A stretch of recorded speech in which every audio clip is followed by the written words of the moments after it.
Hello friends, good morning. Welcome to my YouTube channel math guide by Manoj Kumar. आज 1 अप्रैल 2021 का RRB NTPC phase 6 start हुआ है। उसका shift 1 और शिफ्ट 2 दोनों का एनालिसिस करेंगे, जितना भी क्वेश्चंस मेरे पास उपलब्ध हुए हैं। तो देखिए क्वेश्चंस नंबर फर्स्ट, ये आपका अलजेब्रा का बेसिक क्वेश्चंस है, वैल्यू पुटिंग मेथड से बनता है। तो यहाँ पर ए और बी की जगह पर कौन सा मान सूट करता है, तो सबसे पहले ए की जगह पर हम रख रहे हैं 2 और बी की जगह पर 1 रख रहे हैं। तो यहाँ पर 2 पे पावर 4 प्लस 1 पे पावर 4, तो 2 पे पावर 4 16 प्लस 1 पे पावर 4 1 होता है। कहने का मतलब ये आपका 17 हो रहा है। यहाँ भी देख सकते हैं 2 माइनस 1, तो ये भी आपका 1 हो रहा है, यानी कि आपका कंडीशन सेटिस्फाई कर रहा है। तो यहाँ पर 1 की जगह पर 2 रखेंगे, मतलब 2 पे पावर कितना हो जाएगा 2, और माइनस 2 गुना यहाँ पर कितना हो जाएगा, बी का मान 1 है तो 1, तो 2 दूनी 4 माइनस 2, तो आपका आंसर हो जाएगा इस प्रश्न का 2।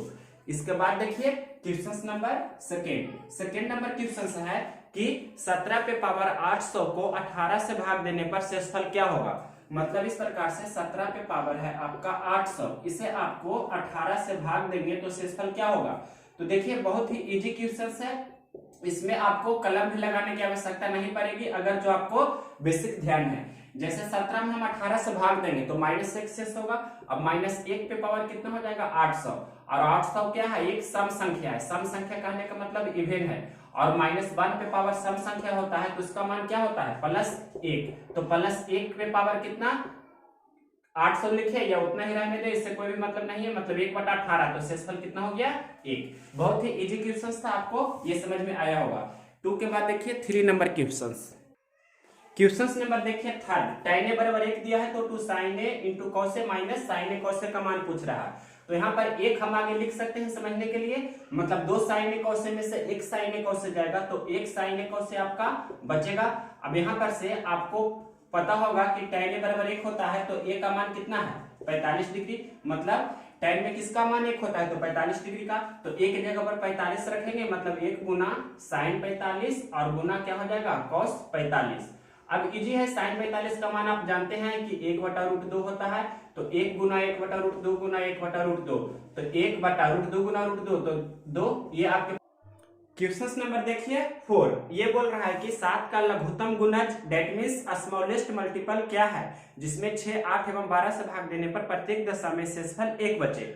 यानी कि आपको एलसीएम निकालना होगा किसका 6 का, 8 का और 12 का, और इसका k टाइम्स होगा, और प्रत्येक दशा में शेषफल 1 बचे तो वो शेषफल जोड़ना होगा। तो 6, 8, 12 का एलसीएम 24 होगा, तो 24 का k टाइम्स प्लस 1, और यहाँ पर k का मान हम अगर जो 1 लेते हैं तो 24 गुना 1 प्लस 1, तो ये आपका हो जाएगा 25। तो देखिए 6 में हम भाग देंगे 25 से, तो 6 जब 24 1 शेष बच रहा है।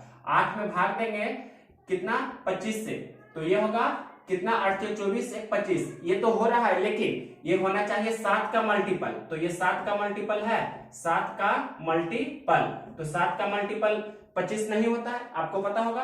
तो 7 का मल्टीपल होने के लिए k का मान 1 ये आपका सेटिस्फाई नहीं कर रहा है, हालांकि प्रत्येक दशा में शेषफल 1 बच रहा है, तो ये आपका नहीं हुआ। अब k का मान 2 लेंगे, तो 24 गुना 2 प्लस 1, तो कितना हो जाएगा 49 है, जो ये 7 का मल्टीपल नहीं हुआ, ये है जो 7 का मल्टीपल है, यानी कि 7 का ये आपका गुणज है ना, यानी कि आपका 49 में भाग देंगे 6 से, तो 6 48 1 शेष बच रहा है। 8 में मतलब 8 48 1 शेष बच रहा है, 12 48 तो 1 शेष बच रहा है, यानी कि आपका आंसर कितना होगा 49। 25 क्यों नहीं हुआ, क्योंकि ये 7 का मल्टीपल नहीं है, मतलब 7 का टेबल यानी कि 7 के पहाड़ा में 25 नहीं आता है। 7 का मल्टीपल कहने का मतलब 7 14 21, मतलब इस प्रकार से 28 35 42 49 इस प्रकार से होता है, मतलब 7 का टेबल, तो इसमें 25 आता है नहीं, इस कारण से आपका 25 नहीं हुआ। तो k के जगह पर जब 2 रखे तो 49 आया, और 49 7 का टेबल में आता है, इस कारण से आपका 49 हो जाता है आंसर। तो क्वेश्चन नंबर 4 आप समझ चुके होंगे। इसके बाद देखिए क्वेश्चन नंबर 5। क्वेश्चन नंबर देखिए 5 और 6 दोनों एक ही वैरायटी का है। ये दिया है कि ए बी और सी किसी काम को 14 दिन में करते हैं, सी अकेले उस काम को 42 दिन में करते हैं, तो ए और बी मिलकर उस काम को कितने दिन में करेंगे। तो देखिए 14 और 42 का एलसीएम निकालेंगे तो 42 होगा, मतलब 42 यूनिट हमें टोटल काम करना है। तो ए बी सी तीनों मिलकर 14 या 42 तीन के क्षमता से काम करेगा, और ये मतलब आपका सी है जो 42 से कम 42, सी है जो 1 के क्षमता से काम करेगा, तो ए बी सी तीनों मिलकर 3 के क्षमता से, सी 1 के क्षमता से, तो ए और बी कितना के क्षमता से करेगा, तो 3 माइनस से 1 कहने का मतलब आपका हो जाएगा 2 के क्षमता से, यानी कि 42 यूनिट काम करना है 2 के क्षमता से, तो कितना हो जाएगा 42/2, तो कहने का मतलब आपका आंसर कितना हो जाएगा 21 दिन। ये आपके प्रश्न का आंसर हो जाएगा, ए और बी उसी काम को 21 दिन में पूरा करेंगे। यही क्वेश्चन 6 नंबर इसी वेरायटी का है कि ए किसी काम को 20 दिन में, बी उसी काम को 30 दिन में, सी उसी काम को 10 दिन में करते हैं, तो तीनों मिलकर उस काम को कितने दिन में करेंगे, तो 20, 10, 30 का एलसीएम लेंगे तो 60 आ जाएगा। मतलब ये 3 के क्षमता से काम करेगा, ये 2 के क्षमता से, 1 के क्षमता से काम करेगा, तो टोटल 60 यूनिट हमें काम करना है तीनों मिलकर, मतलब 3, 2, 5, 1, 6 के क्षमता से काम करेगा, तो कितना दिन लगेगा 10 दिन, मतलब तीनों मिलकर 10 दिन में उस काम को पूरा कर देंगे। मतलब 6 नंबर क्वेश्चन कंप्लीट हुआ। देखिए इसके बाद 7 नंबर क्वेश्चन। 7 नंबर क्वेश्चन देखिए, ये बोल रहा है कि कोई कार है जो 60 के स्पीड से चलने पर 5 मिनट जल्दी पहुंचता है और 30 के स्पीड से चलने पर 5 मिनट देर से पहुंचता है, तो वह निश्चित दूरी क्या है। मतलब बहुत ही इजी क्वेश्चन है, निश्चित दूरी पूछ रहा है आपके प्रश्न में, तो वो निश्चित दूरी कैसे निकलता है, चालों का गुणनफल, मतलब 60 गुना 30 बटा चालों का अंतर, तो 60 और 30 का अंतर 30, और देर पहले रहता है तो वो जुटता है समय में, पहले पहले रहता है या देर देर रहता है तो घटता है, तो लिखा है प्रश्न में 5 मिनट देर और 5 मिनट पहले, तो कहने का मतलब टाइम का डिफरेंस 10 मिनट का हुआ, तो 10 मिनट का है, इसे घंटा बदल देंगे तो 10/60 हो गया, ये घंटा में ये लिखा जाता है। अब इसे हल कर देंगे तो 30 से 30 कैंसिल हो जाएगा, 60 से 60 कैंसिल हो जाएगा, मतलब आपका आंसर कितना हो जाएगा 10 किलोमीटर। बहुत ही इजी क्वेश्चन था। इसके बाद देखिए क्वेश्चन नंबर 8 यही बता रहे हैं। ये क्वेश्चन कह रहा है कि कोई धन साधारण ब्याज की दर से 4 वर्ष में दुगना हो जाता है, तो ब्याज की दर बताइए। तो 4 वर्ष में दुगना हो जाता है, कहने का मतलब दुगना हो जाता है तो ब्याज कितना हुआ 100%, तो आपका 4 वर्ष में कितना हो जाता है, तो 4 वर्ष में मतलब 4 से डिवाइड कर देंगे तो आपका आंसर कितना हो जाएगा, ये 4 से कैसे कर देंगे, मतलब 25% आपका रेट हो गया। इजी क्वेश्चन था। इसके बाद देखिए क्वेश्चन नंबर 8 के बाद 9 नंबर क्वेश्चन नंबर 9 बोल रहा है कि किसी वृत्त की परिधि और क्षेत्रफल समान है तो वृत्त की त्रिज्या बताइए। बहुत ही इजी क्वेश्चन है। वृत्त की आपके प्रश्न में दिया गया है क्या, वृत्त की परिधि और वृत्त का क्षेत्रफल आपस में बराबर है, तो वृत्त की परिधि क्या होता है 2πr, वृत्त का क्षेत्रफल होता है πr², तो r² को r गुना r लिख सकते हैं, एक r से एक r कैंसिल, पाई से पाई कैंसिल, तो r का मान आपके प्रश्न में कितना हो गया 2, या इस प्रकार से भी लिख सकते हैं, मतलब वृत्त की त्रिज्या कितना हो गई 2 यूनिट्स या 2 इकाई हिंदी में बोल सकते हैं। ये आपके प्रश्न का आंसर हो जाएगा। क्वेश्चन नंबर आपका था ये 9। अब देखिए 10 नंबर क्वेश्चन। ये बोल रहा है कि 4.14 घंटे को घंटा मिनट एवं सेकंड में बदलिए, मतलब 4.14 आपके प्रश्न में घंटा लिखा है, इसे आपको घंटा मिनट और सेकंड में बदलना है, तो इसे लिख सकते हैं 4 + 0.14, और देखिए इसे हम इस प्रकार से लिख सकते हैं कि 4 पूर्णांक 14 बटा, इसे लिख सकते हैं कितना 1 पर 2 0, मतलब 14/100 से लिख सकते हैं। अब इसे कैंसिल भी कर सकते हैं, 7 दूनी 14, 50 दूनी 100, मतलब 4.7/50, 4.7/50 घंटा लिखा है। तो आपको क्लियरली दिख रहा होगा कि 4 घंटा तो पूरा ऑलरेडी है ही। अब 7/50 घंटा है, तो 7/50 को हम 1 घंटा में 60 मिनट, तो 7/50 घंटा में 7/50 में हम 60 से गुना करेंगे तो इतना मिनट हो गया, तो इसे कैंसिल कर दीजिए, 1 0 से 1 0, तो कितना हो जाएगा 6 7 42, 42/5 कितना हो गया मिनट, 42/5 मिनट हो गया। इसे फिर पूर्णांक में करेंगे तो कितना हो जाएगा 5 × 40, मतलब 8.2/5 मिनट है, 8.2/5 मिनट है, तो 8 मिनट पूरा हुआ, मतलब 4 घंटा 8 मिनट, 4 घंटा 8 मिनट हो गया। अब 2/5 मिनट है, 2/5 मिनट को सेकंड में बदलेंगे, 1 मिनट में 60 सेकंड, तो 2/5 मिनट में कितना होगा 2/5 गुना 60, तो यहाँ पर से 12 × 5 60 कैंसिल करेंगे तो 12 दूना 24, ये आपका सेकंड हो जाएगा, यानी कहने का मतलब 12 दूनी 24 कितना हो गया सेकंड, तो आपका आंसर हो जाएगा कितना 4 घंटा 8 मिनट 24 सेकंड। ये आपके प्रश्न का आंसर हुआ। क्वेश्चन नंबर 10 के बाद देखिए 11 नंबर क्वेश्चन नंबर देखिए 11। ये बोल रहा है कि एक समबाहु त्रिभुज की ऊंचाई 15 सेंटीमीटर है, तो इसके अंतःवृत्त एवं बाह्यवृत्त की त्रिज्याओं का डिफरेंस मतलब अंतर क्या होगा।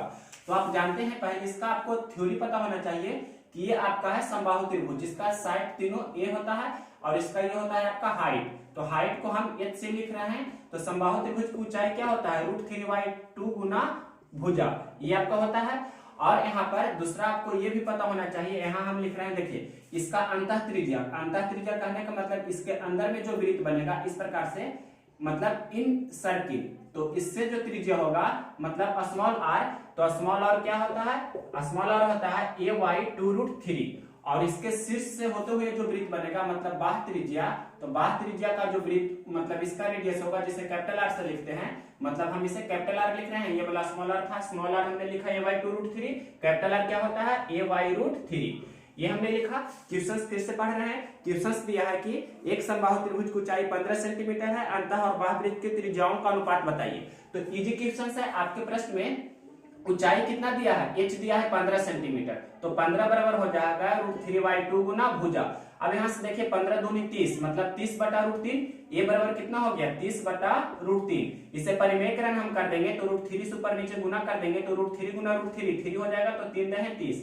कहने का मतलब आपका भुजा कितना हो गया 10√3। अब यहाँ पर से आपको ये दोनों का डिफरेंस पूछ रहा है, कहने का मतलब r-r पूछ रहा है, तो r-r पूछ रहा है, कहने का मतलब a/√3 माइनस a/2√3। अब यहाँ पर से आप a/√3 कॉमन ले लीजिए, तो a/√3 कॉमन ले लेंगे तो 1 माइनस 1/2, तो 1 में से 1/2 जाएगा, तो मतलब 1 में से आधा जाएगा तो आधा ही बचेगा ना। कहने का मतलब a/√3 गुना 1/2, और a का मान आपके प्रश्न में 10√3 है, तो 10√3/√3 गुना 1/2, तो ये √3 से √3 कैंसिल हो जाएगा, 2 से 5 दूनी 10 कैंसिल हो जाएगा, तो आपका आंसर हो जाएगा 5 सेंटीमीटर। मतलब इसके इन रेडियस और आउटर रेडियस का आपका आंसर हुआ, मतलब r-r कितना हो गया 5 सेंटीमीटर आंसर।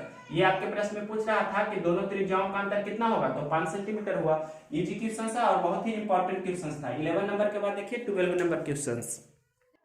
क्वेश्चन नंबर देखिए 12, 0.0081 का चतुर्थ मूल पूछ रहा है। तो ये बहुत ही इजी क्वेश्चन होता है, आप इसे लिख सकते हैं 81/1 पर कितना जीरो होगा 4 जीरो हो जाएगा। अब यहाँ पर चतुर्थ मूल कह रहा है तो 81 को भी लिख सकते हैं आप, 81 की जगह पर हम लिख सकते हैं, एक लाइन बढ़ा देते हैं तो 81 को लिख सकते हैं 3 गुना 3 गुना 3, 4 बार हमने लिख दिया समझने के लिए, और इसे 10 गुना 10 गुना 10 आप 4 बार भी लिख सकते हैं, बेसिक से बता रहे हैं इसलिए।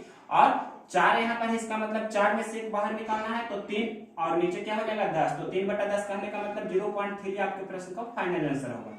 ये देखिए एलसीएम 30, 40 एंड 45 का निकालना है, तो सबसे बड़ा फैक्टर पहले ले लीजिए कितना 45, तो 45 हमने यहाँ पर ले लिया। अब देखिए 45 है, जो 45 से सिर्फ काटता है 40 से नहीं 30 से नहीं, तो कैसे कटेगा, जो देखिए 30 को लिख सकते हैं 5 गुना 6, 6 को 2 गुना 3 लिख रहे हैं। 40 को कैसे लिखेंगे 8 गुना 5, 8 गुना 5 कहने का मतलब 2 पे पावर 3 गुना 5, तो 5 पहले 45 में क्या क्या है 5 गुना 9, तो 5 गुना 3 गुना 3 इसमें पहले से है 45, मतलब 5 ऑलरेडी है, 5 का काम हो गया है 45 में। अब हमें क्या चाहिए, इसमें आपको 2 पर पावर 2, यहाँ पर 1 है और यहाँ 2 पे पावर 3 है, तो आप मैक्सिमम पावर लेते हैं 2 पे पावर 3, कहने का मतलब 8 लेंगे, तो ये 2 का भी काम पूरा आपका हो गया, और 3 पहले ऑलरेडी है ही, मतलब पूरा हो गया, तो 45 गुना 8 कहने का मतलब 360, 45 चौके 180 होता है, तो 45 × 360 होगा, तो 360 आपके प्रश्न का आंसर होगा, मतलब 30 40 45 का आंसर हो जाएगा 360। 13 के बाद देखिए 14 नंबर क्वेश्चन नंबर 14 कह रहा है कि 1.5 इस प्रकार से लिखा गया है, 1.5 लिखा गया है कि 5% की दर से 2 वर्ष का साधारण ब्याज या चक्रवृद्धि ब्याज का अंतर 1.5 रुपया है, तो चक्रवृद्धि ब्याज सीआई क्या होगा। डायग्राम भी हमने इस प्रकार से लिख दिया है, समझना है आपको, तो आपको बेसिक से ही बता देते हैं। 5% की दर से 5% की दर से 2 वर्ष का सीआई कितना होगा, तो सीआई होगा क्या 25 और 5 दूनी 10, यानी 10.25%। बहुत बार हमने बताया हुआ कैसे निकालते हैं, 5 + 5 + 5 गुना 5/100 करके निकालते हैं सीआई, और एसआई क्या होगा, तो r गुना टी 5 गुना 2, मतलब कहने का मतलब 10%, तो दोनों का डिफरेंस कितना हो जाएगा सीआई माइनस एसआई कितना हो जाएगा, घटाएंगे तो 0.25% हो जाएगा। अब आपको क्या प्रश्न में दिया है कितना, मतलब 1.5 यानी कि 0.25% का वैल्यू 1.5 रुपया दिया है, तो 1% का वैल्यू कितना होगा 1.5 बटा कितना होगा 0. आपका हो जाएगा 25%। तो आपसे पूछ रहा है क्या सीआई कितना हुआ, सीआई हुआ 10.25%, इसका वैल्यू कितना होगा, तो 1.5 बटे 0.25% गुना कितना हो जाएगा 10.25%। अब इसे काट छाट कीजिएगा, वही आपका आंसर होगा। तो यहाँ हम बना रहे हैं, देखिए 1.5 बटे कितना लिखा गया है 0.25, और ये परसेंट है, यहाँ देखिए 10 दशमलव कितना लिखा गया है 25%, तो दशमलव के बाद 2 अंक, यहाँ भी दशमलव के बाद 2 अंक हटा दिए। अब परसेंट से परसेंट पहले कैंसिल कर देते हैं, दशमलव हटाएंगे तो नीचे एक 0 हो जाएगा। अब इसे हम पूरा अच्छा से लिख देते हैं इस प्रकार से, ऐसे ही आपको समझना होगा। 25 है, ऊपर 10 से 25 है, तो 25 चौके 100, फिर 2 और 5, तो 25 से कम 25, 41 बार में कैंसिल हो गया।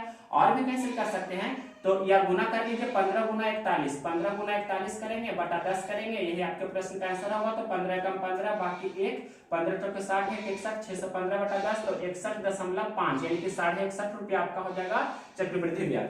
तो इस प्रकार से 14 क्वेश्चंस को हमने कवर किया, और भी जो क्वेश्चंस आएंगे उसे हम पार्ट 2 में कर देंगे कवर।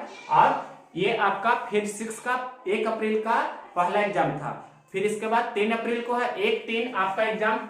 6 फेज में एग्जाम किसका किसका है, 1 अप्रैल, 3 अप्रैल, 5 अप्रैल, फिर 6 अप्रैल, 7 अप्रैल और 8 अप्रैल, मतलब टोटल 6 दिन में आपका 6 फेज समाप्त हो जाता है। तो 1 अप्रैल का एग्जाम हो गया है, 3rd का भी हो गया है, और 5 का मेरा खुद एग्जाम है। तो अगर यह वीडियो आपको पसंद हो तो इसे लाइक करें और शेयर करें। नेक्स्ट वीडियो होगा जो 3 अप्रैल का पूरा कंप्लीट होगा। तो हम नेक्स्ट वीडियो में मिलते हैं।